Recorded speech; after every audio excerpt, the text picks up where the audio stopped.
इतना नियम, स्कंद षष्ठी का इतना क्रम शिव महापुराण के अंतर्गत आता है। आप सभी बड़े धनभागी हैं, बड़े किस्मत वाले हैं और बड़े भाग्यशाली हैं। शिव जी की बड़ी कृपा आप सभी पर है, जो भगवान देवाधिदेव महादेव भगवान शिव आप पर करुणा करें हैं, कृपा करें हैं, दया करें हैं। और जो ये बोलबम सेवा कल्याण समिति कथा करा रही है, वो स्कंद षष्ठी के दिन आज प्रारंभ हो रही है। उसके लिए मैं श्री दया सिंह जी आपको बहुत बहुत धन्यवाद देता हूँ। जो इस पवित्र कथा का लाभ आप सभी को आपके माध्यम से प्राप्त हो रहा है। बोलबम का नारा है, दोनों हाथ उठाकर बोल बम का नारा है, सारी समस्या का हल। प्रेशर नहीं आ रहा है, प्रेशर देखिए। भगवान शिव की करुणा की उदारता, करुणा उनकी उदारता। कहते हैं पूर्व में जितनी भी कथा हुई, पूर्व में जितनी भी कथाओं का क्रम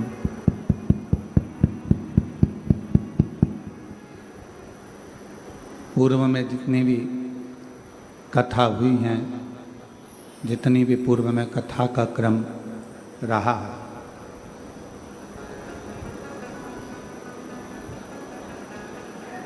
केवल एक शिव महापुराण की जो कथा होती है उसका ये पंडाल नहीं माना गया।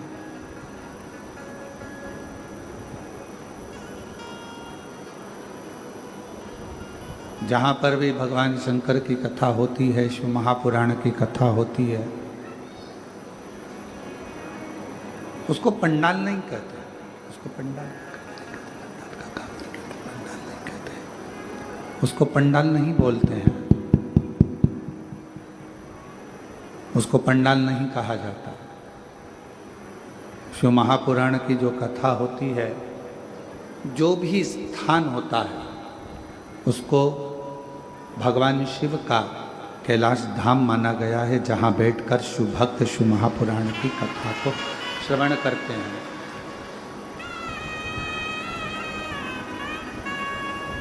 भगवान शंकर की पवित्र कथा को श्रवण करते हैं, शिव भक्त उस कथा को सुनते हैं और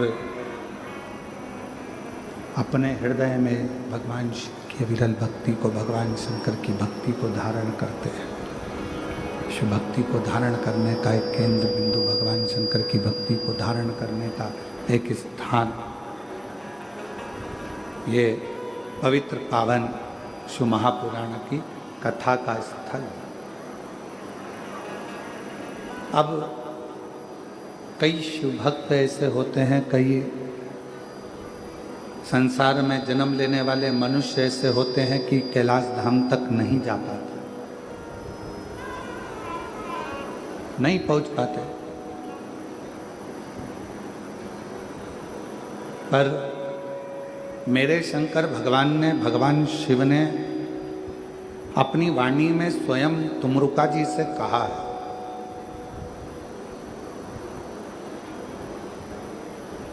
अपनी वाणी में स्वयं तुमरुका जी से एक शब्द कहा कि है तुमरुका, जहाँ आप कथा कह रहे हो,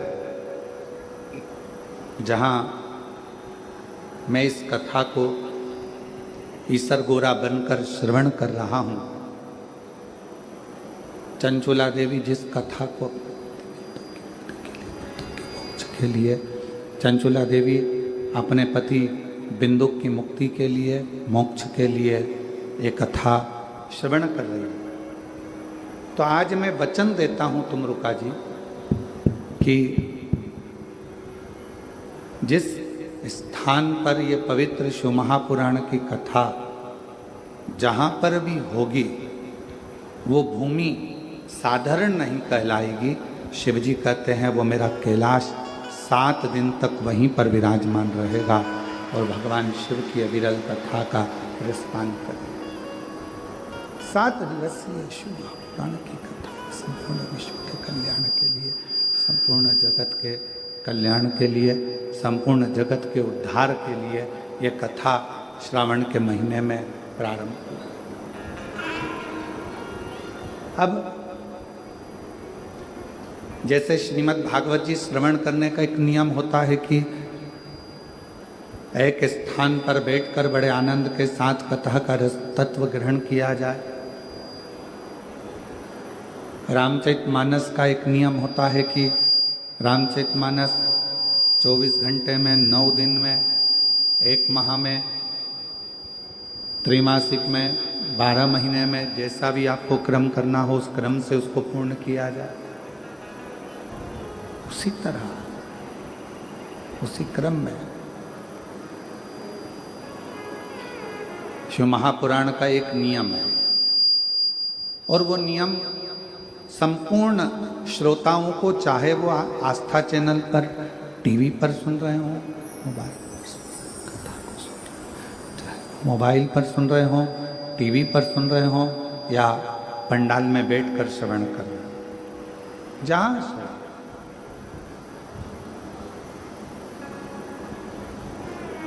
कथा के श्रोताओं का एक नियम होना चाहिए और वो नियम यहाँ बताया गया है कि कथा को सुनने वाला, कथा को श्रवण करने वाला, कथा को सहजने वाला, कथा को श्रवण करने वाला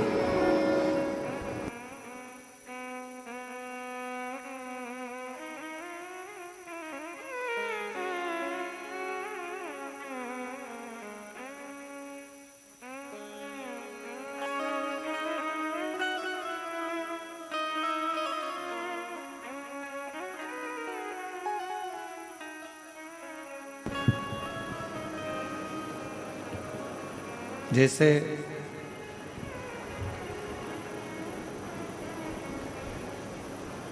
श्रीमद् भागवत का एक नियम होता है, जैसे रामचरितमानस का एक नियम होता है, उसी तरह शिव महापुराण का भी एक नियम होता है। उसी तरह और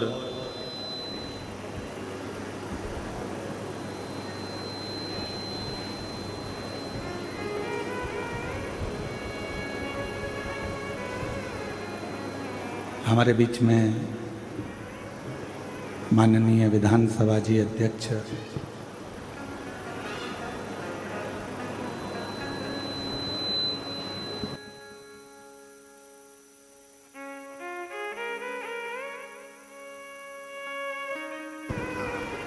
हमारे बीच में डॉक्टर रमन सिंह धर्मपत्नी जी श्रीमती वीणा सिंह जी पधारी हैं और उनकी बहनें भी यहाँ पर पधारी हैं। एक बार जोरदार ताली बजाकर उनका स्वागत, वंदन, अभिनंदन।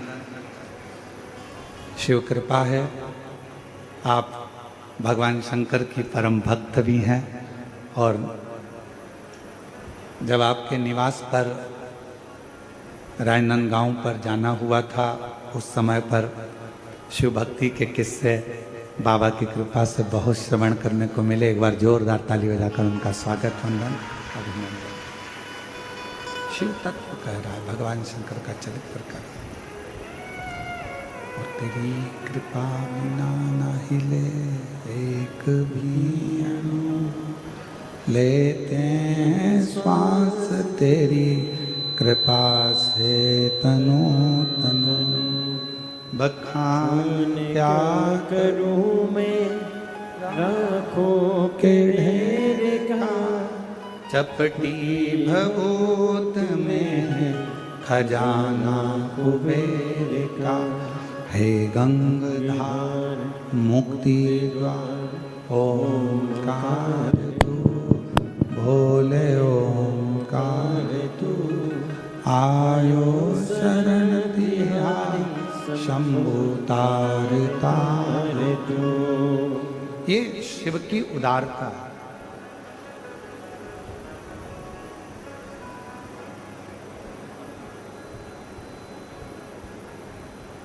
तो स्वयं भगवान शिव कह रहे हैं तुमरुका जी से कि है तुमरुका मृत्युलोक में, भूमंडल पर, संसार सागर में, मृत्युलोक में, भूमंडल पर, संसार सागर में, कहीं पर भी जहां पर शिव महापुराण की कथा होगी, वो भूमि कोई साधारण नहीं होगी। जितने दिन शिव महापुराण की कथा चलेगी उतने दिन कैलाश वहीं पर विराजमान रहेगा और उस कैलाश पर बैठकर लोग कथा सुनेंगे। अब कथा का नियम, श्रीमद् भागवत जी का नियम अलग है, श्रीमद् भागवत जी का नियम अलग है, श्री रामचरितमानस का नियम अलग है, विष्णु पुराण जी का नियम अलग है। सारी पुराणों को सुनने का नियम अलग अलग है। और जितने शिव भक्त शिव महापुराण की कथा में बैठे हैं, जितने शिव भक्त आस्था चैनल पर सुन रहे हैं, फेसबुक यूट्यूब पर श्रवण कर रहे हैं, उनसे निवेदन करेंगे शिव महापुराण की कथा सुनने का भी एक अलग नियम है। शिव महापुराण की कथा सुनने का नियम कौन सा है? तो कहा शिव पुराण का एक सबसे बड़ा नियम है, आप अपने घर से शिव महापुराण की कथा को श्रवण करने के लिए जाओ या अपने घर में बैठकर टीवी के सामने या मोबाइल पर भी शिव महापुराण की कथा को श्रवण करो। उस समय पर तुम्हें ये पूर्ण विश्वास होना चाहिए कि कथा मैं नहीं, मेरा महादेव श्रवण कर रहा है और मेरे दुखड़े को हर रहा है। ये विश्वास, ये विश्वास, भरोसा, ये श्रद्धा, ये दृढ़ता आपके और हमारे जीवन में आनंद देता है। और फिर निवेदन है, अपना समय बिल्कुल बर्बाद मत करो। आपके मन में अगर शिव जी के प्रति विश्वास है, आपके मन में भगवान शंकर जी के प्रति भरोसा है, दृढ़ता है, विश्वास है, तो शिव महापुराण की कथा के पंडाल में जाकर बैठो। कहाँ तुम्हें जगह मिल जाए वहां जाकर बैठो।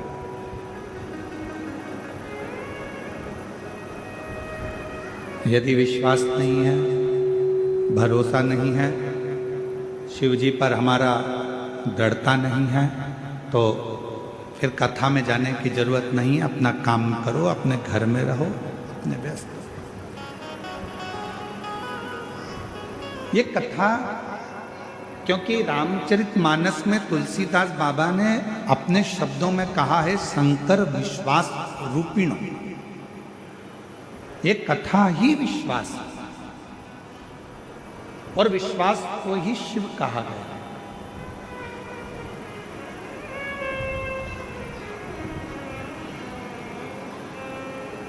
मानो तो मैं गंगा मां हूं, ना मानो तो बहता पानी। अगर मानोगे तो मैं गंगा जी हूं, ना मानोगे तो बहता हुआ पानी। यह आपके ऊपर निर्भर करता है कि आप मुझे क्या मान रहे हैं, आप क्या स्वीकार कर रहे हैं, आप मुझ में क्या देख रहे हैं। अगर आपके भीतर विश्वास है कि मैं कथा में जाकर बैठूंगी, कथा श्रवण करूंगी, कथा सुनूंगा और मेरा बाबा मुझ पर करुणा करेगा, मेरा बाबा मुझ पर कृपा करेगा, मेरा बाबा मुझ पर दया करेगा, मेरा बाबा मुझ पर करुणा करेगा, कृपा करेगा, दया करेगा, तो निश्चित है मेरा शिव आप पर करुणा जरूर करेगा। और 7 दिन की कथा जितने विश्वास के साथ, जितने भरोसे के साथ, जितनी दृढ़ता के साथ आप श्रवण करेंगे, उतना उतना शिव आप पर करुणा करना प्रारंभ कर देगा। दृढ़ता, विश्वास, भरोसा।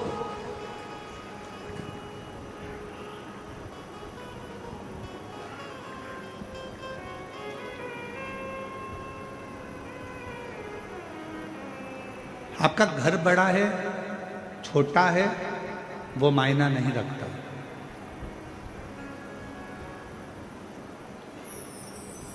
आप बहुत बड़े बंगले में रहते हो वो मायना नहीं रखता, आप छोटे से मकान में रहते हो वो मायना नहीं रखता, आपका घर बड़ा है या आपका घर छोटा है वो मायना नहीं रखता। शिव महापुराण की कथा कहती है मायना वो रखता है कि आपके घर में रहने वालों का व्यवहार कैसे, आपके घर में जो रह रहे हैं, आपके घर में जो निवास कर रहे हैं, आपके घर में जो रह रहा है उसका व्यवहार कैसे। मालूम पड़े बंगला तो बहुत बड़ा है, घर बहुत बड़ा है और व्यवहार जो घर में रह रहे हैं 4 लोग 5 लोग 10 लोग घर के रहने वाले हैं उनका व्यवहार ही अच्छा नहीं है, तो घर का बंगला किस काम का।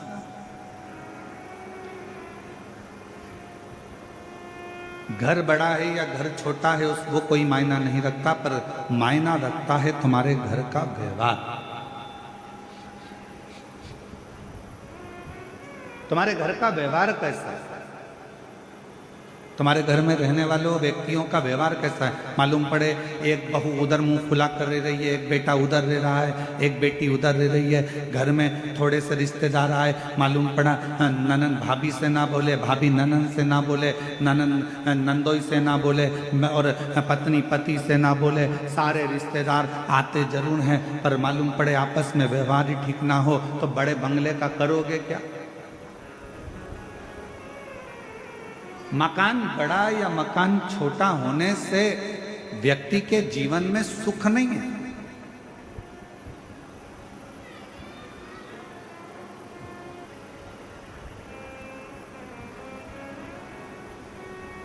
धन का बिस्तर मिल जाए पर नींद को तरसे नैन, और कांटों पर भी सोकर आए किसी के मन को चैन।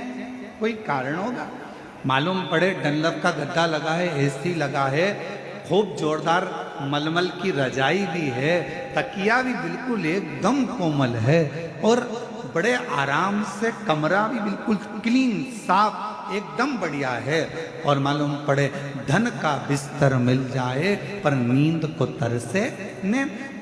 घर बड़ा है, बंगला बड़ा है, गाड़ी बड़ी है, कमरा बड़ा है, पलंग बड़ा है, गादी बड़ी है, तकिया बड़ा है, सारे सुख अपने आप उस कमरे के अंदर, ऐसा कोई सुख नहीं है जो तुम्हारे सोने के कमरे में नहीं है। और फिर भी तुमको रात को सोते समय एक ना एक गोली खाकर सोना पड़ रहा है। कभी घुटना दुख रहा, कभी कमर दुख रही, कभी कंधा दुख रहा, कभी सिर दुख रहा, कभी कोनी दुख रही, कभी पंजा दुख रहा। 24 घंटे में रात्रि के समय पर यदि चैन की नींद नहीं आ रही है तो समझ लेना कि धन तो बढ़ गया पर मन की शांति नहीं बढ़ पाई है। वो मन की शांति को बढ़ाने का एक स्थान हो, मन की शांति को बढ़ाने का एक केंद्र बिंदु ढूंढ। क्या देती है शिव महापुराण की कथा?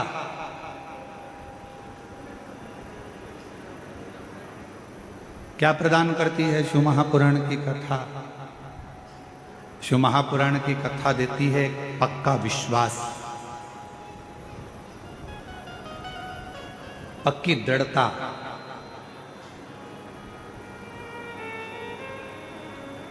घर अच्छा हो और माहौल अच्छा नहीं हो ना तो उस घर में रहने का मन नहीं करता,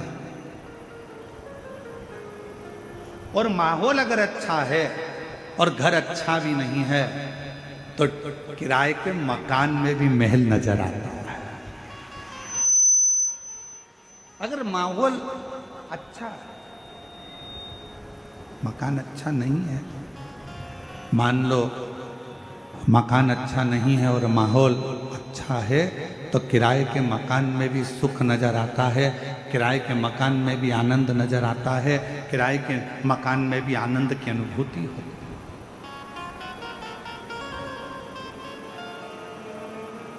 किराए का अब कितनी बड़ी कृपा है जरा देखिएगा भगवान शिव की कथा में। बैकुंठ में भगवान नारायण और लक्ष्मी जी विराजमान, और बैकुंठ में भगवान विष्णु और लक्ष्मी जी विराजमान है, और दोनों का झगड़ा होता है। और भगवान नारायण और लक्ष्मी का झगड़ा होता है और लक्ष्मी जी भगवान नारायण को श्राप दे देती है, हे नारायण तुम मुझे देखकर घोड़े जैसे हंसे हो, मैं तुम्हें श्राप देती हूं कि तुम्हारा सिर कटे और तुम्हें घोड़े का सिर लगे।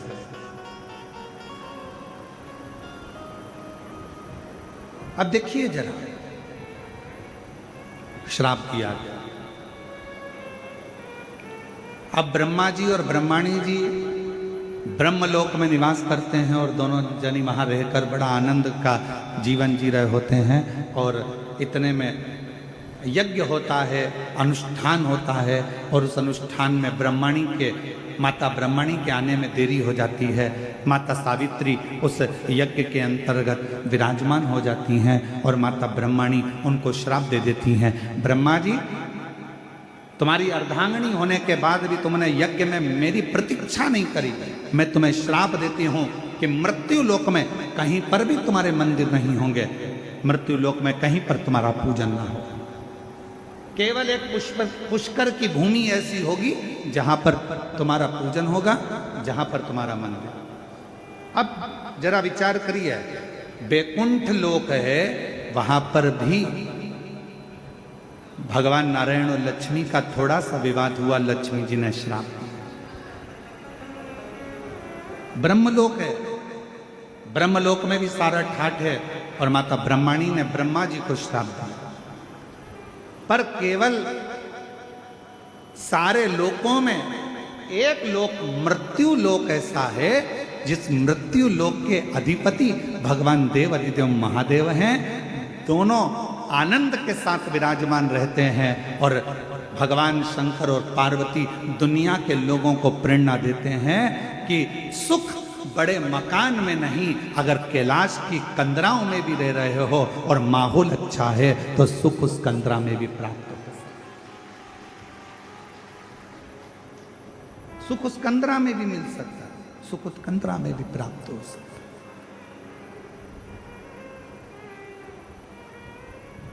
बस अच्छा घर अच्छा है और माहौल अच्छा नहीं है तो घर किसी काम का नहीं है, और अगर माहौल अच्छा है तो फिर आप गुफा में भी रह रहे हो, कंदरा में भी रह रहे हो, तो समझ लो कि सुख है।